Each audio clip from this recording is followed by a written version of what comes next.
আসসালামু আলাইকুম। আজকে যাব নারায়ণগঞ্জের একটা সবচেয়ে বড় রেস্টুরেন্টে, নাম মেরিডিয়ান লাউঞ্জ। এই রেস্টুরেন্টটা অনেকদিন ধরেই ঘুরতে যাব বলে যাওয়া হচ্ছে না। তো এই 3 তলা বিশিষ্ট এই রেস্টুরেন্টের মধ্যে আমরা টপ ফ্লোরে উঠেছিলাম কিছুক্ষণ রিল্যাক্স করার জন্য বা বসে থাকার জন্য। আমরা ডিনারটা আরেক জায়গায় সেরে এসেছিলাম।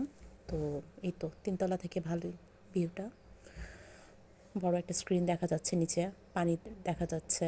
নিচের একতলার সিচুয়েশনগুলো বা সুন্দর অনেক, একতলার সিনারিগুলো সুন্দর। এটা আমি পরে লাস্টের দিকে দেখিয়ে দেব। তো আমরা যেহেতু ডিনার করে এসেছিলাম, সেজন্য আমরা 2টা লাচ্ছি নিয়েছিলাম। প্রচণ্ড গরম পড়েছে আর আমার শরীরটাও ভালো না, বাসায় যেতে ইচ্ছা করছিল না, ইচ্ছা করছিল কোথাও বসে থাকি। তো সেজন্য এখানে আসা। এখানে আগেও কখনো আসা হয়নি। ডেকোরেশনটা খুবই সুন্দর, কাছ থেকে দেখানোর চেষ্টা করছি। এটা স্পন্সর করা ভিডিও না, ওনারা কোনো স্পন্সর করেনি, এটা আমি নিজেই থেকেই ভালো লেগেছে দেখেই আমি শেয়ার করছি আমার ফিলিংসগুলো। নিচতলায় আমি আবার দেখিয়ে দিব।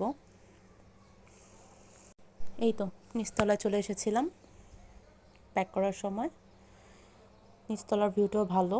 দোতলায় একটা ছাউনির মাঝে খাওয়ার ব্যবস্থা আছে, কিন্তু আমার কাছে একতলা আর টপ ফ্লোরটা খুব ভালো লেগেছে। দ্যাটস ওয়াই আমি এটা দেখাচ্ছি। এই যে 3 তলা বিশিষ্ট রেস্টুরেন্টটা দেখা যাচ্ছে, নারায়ণগঞ্জের সবচেয়ে বড় রেস্টুরেন্ট বলা যায় আমার দেখা চোখে আর কি। তো এই তো অনেক ইচ্ছা ছিল একদিন ঘুরতে আসবো, মানে আমার। তো আজকে ব্লগ এই পর্যন্তই। দেখা হবে নেক্সট কোনো ব্লগে। ততক্ষণ পর্যন্ত ভালো থাকুন।